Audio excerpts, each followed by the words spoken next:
Washington Commanders beat the brakes off of us. And I heard a lot of people talking about tanking. I heard people talking about draft picks. I heard a lot of people talking about whether or not, is this going to be the end of the Deshaun Watson era?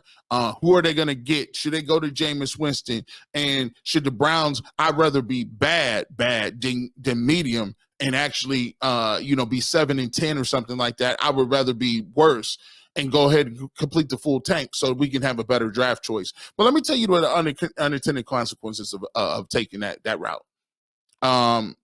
It ain't gonna end up well. And I'm gonna tell you why. Kevin Stefanski, after this clip, he ain't gonna make a tank. He won't be around if the Browns tank. And I'll give you the examples, and I'll give you why I say that right here after listening to what Dustin Fox said on UCSS. I think Stefanski can make the call. Yes. And if he doesn't make the call, first off, he would make the call. Every point you just laid out is dead on. The money, the job, your reputation. Yeah. Like everything. Yeah. If anyone's going to look at Kevin Stefanski going forward, they're going to be like, okay, that guy's got stones, or he is going to cower to ownership. Yeah. He's not going to cower to ownership. The guy's his reputation as a coach is on the line. The locker room on the line. Yeah. Listen, I think we're coming to a point where he's going to make that call. Yeah. It's just not this week. Like, I think it could happen next week very quickly. But to jump ship that, like, after it was a terrible game on Sunday. We all know that, like his worst by far. But the point is, he's close. And I guarantee it'll happen next week if he has another 8 quarterback rating game. Look, let me tell you this. If they come out and look like they did, and Deshaun Watson still doesn't play well, and he don't sit him down, there's going to be a double-edged sword. See, it's almost you're damned if you do, you're damned if you don't at this point.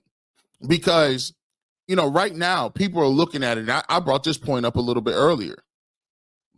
At the last time because we always want to bring Baker up, right? So if you're the head coach and you need to make a decision what's best for the roster, everybody said Baker Mayfield should have been sitting because he was hurt.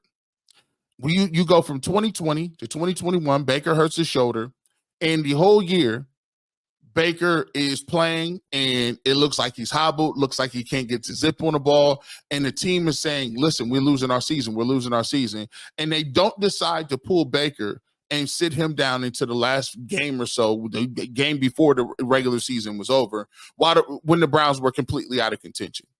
Some would say you punted on the season because you refused to pay Case Keenum, even though you paid him the highest salary of any backup quarterback in the league. You refused to play Case Keenum. Case Keenum actually came out there with Dearness Johnson during that season and was able to beat the Denver Broncos on national TV. You brought Baker back because he said he wanted to play against the Steelers. So you didn't have the heart or determination to make a tough call then. Fast forward to today, the locker room's looking at you. Are you going to take him out? Are you not? Is ownership in charge? What are we doing? Because right now, the obvious choice would be for a lot of people was like, we got to pivot. We got to figure something out if we want this season to be about anything. But the longer he keeps them in and the longer he keeps calling those plays, he can't detach himself from the losing. You see, he made the decision that he was going to keep calling plays even though Dorsey was here. He made the decision that, hey, I'm going to keep him in. Now, look, if the ownership group is telling you that you got to keep him in, and the ownership group is telling you that you can't, switch things up, if the ownership is telling you that you can't do nothing, then why is you here then? I posed the same question to the panel on UCSS on Monday after we talked about the Browns game. Stefanski is building a house with materials he doesn't want. And he's forced to do it because that's the way things go here. So if I'm a coach, I've always said this. If I'm a coach, I'm winning and losing, getting hired and fired based on what I want to do, not what J-Dub wants to do, let me ask you or guys, Paul D. Podesta. I talked to Mikey McNuggets the other day, and I asked him this question. if he is being forced to do all said things that we are saying, he can't pick the coordinator, he got to fire Van Pelt, he doesn't get a choice whether Baker's going to stay or Deshaun Watson comes out of the game. Well, why would you sign up for an extension? It's a great question. With an organization that has handcuffed you and don't give you permission. Why would you do that? And I was advocating last offseason he should walk. I said that. And I did too. He should quit. But just quit. You'll have a job tomorrow. Without question. He's, it boggles my mind. And that is the right question, G. You're asking the absolute right question. I'm looking at Kevin, and here's my answer to that. That's who he is. He's not an alpha male. He's not. And that's not a knock on him. I'm just saying an alpha male is going to walk into the room and say, look, boys, this is the way we're going to run it, or you're going to find someone else to run it. Do you need somebody like that? Because right now, it seems like the Browns are not playing with the alpha male at the top of the food chain. Well, and that's what you get. The team takes on the personality of the coach. I don't want to speak for Bull, and at first I kind of dismissed what he said. I think Adam is 1,000,000% right when he said, bench Deshaun to make him fire you. You see, and it brings me back to my thesis. He's not going to make – if the Browns want to tank, think about this. If you are already have an owner that drug his feet to give you an extension, drug him. You got an owner that was like, I don't know whether or not I want you to keep your best friend, Alex Van Pelt. He made you fire your best friend, bro. If you got an owner who has all these things, right? They won't let you bench Deshaun Watson. They won't let you revert back to your own playbook that was successful, that you prefer to run. Then he's telling you he's not that into you. Remember that book back a year? Remember that book back in the day? I think it's about 20 years ago now. The book that he's just not that into you. And it was just a dating commentary on why certain people start acting a certain way, or they're indifferent, or they do certain things, they don't return your calls. And somebody just had to come out and say, he's just not that into you. Jimmy Haslam's just not that into, regardless of what awards he won. He's just not that into him. And so for Stefanski, here's your task. If he's not that into you now and you won Coach of the Year all these times, and he don't care nothing about that, he's obviously telling you, look, man, I want it to be a certain way. And if you're not trying to do that, then you out of here. And think about it. They was winning when he had the restriction on them. How much is it going to be worse when they lose? You're 1-4 right now.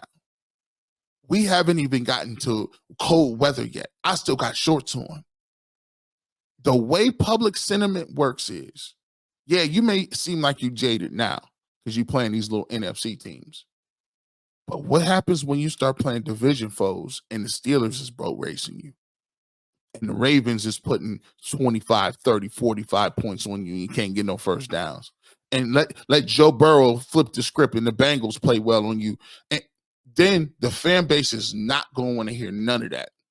Because sooner or later, if you keep trotting out the same people, if you don't make any adjustments in your coaching staff, you don't make any adjustments in your play calling, and you still got the same quarterback and the same structure and the same everything, they're going to actually take your word for it when you say, it's my fault in the press conferences. It's my fault. I have to be better.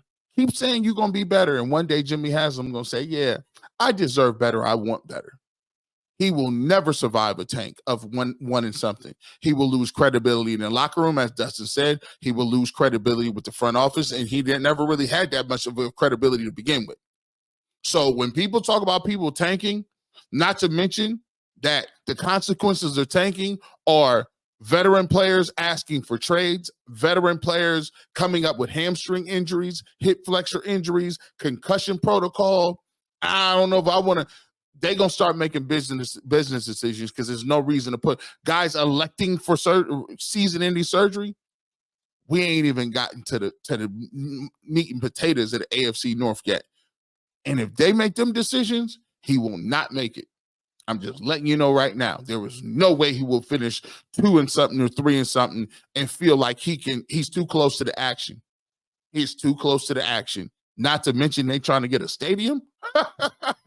Tanking while you trying to ask for a brand new facility? Stop it. It'll never work. You say, G. Bush, you're always talking trash, man. Well, tell us what your solution is. You always bring up you're so good at telling us about what's wrong. Give us the solution. I might tell you the solution I got. I'll give it to you. See if you agree with me. Put it in the comment section if you feel a certain way. When we get back, we'll talk about that solution, and we will get to something that I feel like nobody is talking about. We'll do that coming up right here on the Ultimate Browns.